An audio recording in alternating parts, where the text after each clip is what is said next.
ভারী বর্ষণ ও উজান থেকে আসা ঢলের পানিতে বাড়ছে বন্যার পানি, বাড়ছে মৃত্যুর সংখ্যা, বিপর্যস্ত হয়ে পড়েছে জনজীবন। এরই মধ্যে সামাজিক যোগাযোগ মাধ্যমে ভাইরাল হয়েছে বন্যা কবলিত একটি শিশুর ছবি। এমনই একটি ছবি, চারিদিকে উন্মত্ত জলরাশি, তার মাঝে আটকে পড়ে আছে একটি শিশু। বড় বড় দুটি চোখে অবাক বিস্ময়। মধ্যরাতে ছড়িয়ে পড়া নিষ্পাপ শিশুটির ছবি ঘুম কেড়ে নিয়েছে সাধারণ মানুষ থেকে শোবিজ অঙ্গনের তারকাদেরও। সামাজিক মাধ্যমে নিজেদের কষ্টের অনুভূতি শেয়ার করেছেন তারকারা। ছবিটি শেয়ার করে পরিমণি লিখেছেন, আল্লাহ, কি করব আমি, বুকের মধ্যে দুমড়ে মুচড়ে যাচ্ছে, এই চোখের দিকে তাকিয়ে কি করে ঘুমাবো। একই পোস্টে বন্যা কবলিতদের পাশে দাঁড়ানোর ইচ্ছে প্রকাশ করেছেন নায়িকা। এদিকে অস্ট্রেলিয়ায় বসে দেশের দুরবস্থায় ব্যথিত সুপারস্টার শাবনূর শিশুটির ছবি প্রকাশ করে লিখেছেন, আল্লাহ, দেশের মানুষগুলোকে রক্ষা করো।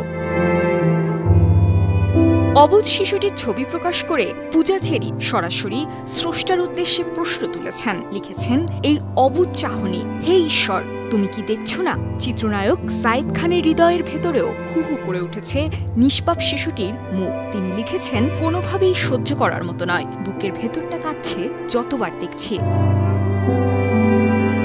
তবে বন্যা কবলিত এই শিশুর ছবিটি আসল কিনা তা নিয়েও রয়েছে ধোঁয়াশা। অনেকেই দাবি করেছেন ছবিটি এআই প্রযুক্তির সহায়তায় তৈরি। এ বিষয়ে বার্তা সংস্থা এএফপির ফ্যাক্ট চেক এডিটর কদরতুদ্দিন শিশির ছবিটি বিশ্লেষণ করে জানিয়েছেন, ৩টি এআই ডিটেক্টর টুলে ছবিটি ট্রাই করে ৩ ধরনের ফলাফল পেয়েছেন তিনি, যেখানে ছবিটি ৯১% এআই জেনারেটেড এবং ৪০% লাইকলি হিউম্যান মেড ফলাফল এসেছে। সাধারণত ৭০%-এর বেশি এআই জেনারেটেড দেখালে সেটাকে কৃত্রিম ছবি হিসেবে গণ্য করা হয়। এদিকে দুটি স্পিডবোট নিয়ে বর্ণাঢ্যদের উদ্ধার ও ত্রাণ সহায়তা দানে রওনা হয়েছেন সঙ্গীত শিল্পী তাশরিফ খান। বর্ণাঢ্যদের পাশে থাকা একেবারেই নতুন নয় এই ইনফ্লুয়েন্সারের কাছে। ২০২২ সালে সিলেটের বন্যা দুর্গতদের জন্য কোটি টাকার ফান্ড সংগ্রহ করেছিলেন তিনি। বৃহস্পতিবার এক ফেসবুক পোস্টে তাশরিফ লিখেছেন, লক্ষ্মীপুর থেকে ট্রাকে করে দুটি স্পিডবোট নিয়ে ফেনীতে বন্যা বিপদগ্রস্ত মানুষকে রেস্কিউ করতে যাচ্ছি। কিটো ভাই আর তার টিমও সাথে আছে। অন্যদিকে উদ্ধারকারীদের হেলিকপ্টার ভাড়া দেওয়ার ইচ্ছে প্রকাশ করেছেন অভিনেতা ইরফান সাজ্জাদ। তবে এর জন্য দক্ষ রেস্কিউ টিম চান তিনি। এছাড়া বর্ণাঢ্যদের জন্য সাহায্য কামনা করেছেন অপু বিশ্বাস, তমা মির্জা, শবনম বুবলির মতো প্রথম সারির অভিনেত্রীরা।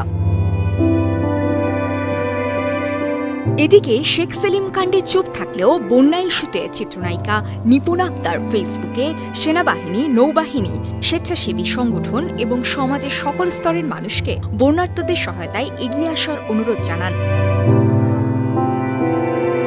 ছাত্র আন্দোলনে নীরব থাকা পূর্ণিমা হঠাৎ করে বর্ণাঢ্যদের পাশে দাঁড়ানোর বার্তা দেওয়ায় তোপের মুখে পড়েছেন। বৃহস্পতিবার এক স্ট্যাটাসে পূর্ণিমা লিখেছেন, আমাকে নিয়ে বাজে মন্তব্য, গালাগালি আপনারা চাইলে পরেও করতে পারবেন। এই সময়ে বর্ণাঢ্যদের সাহায্যে এগিয়ে আসুন।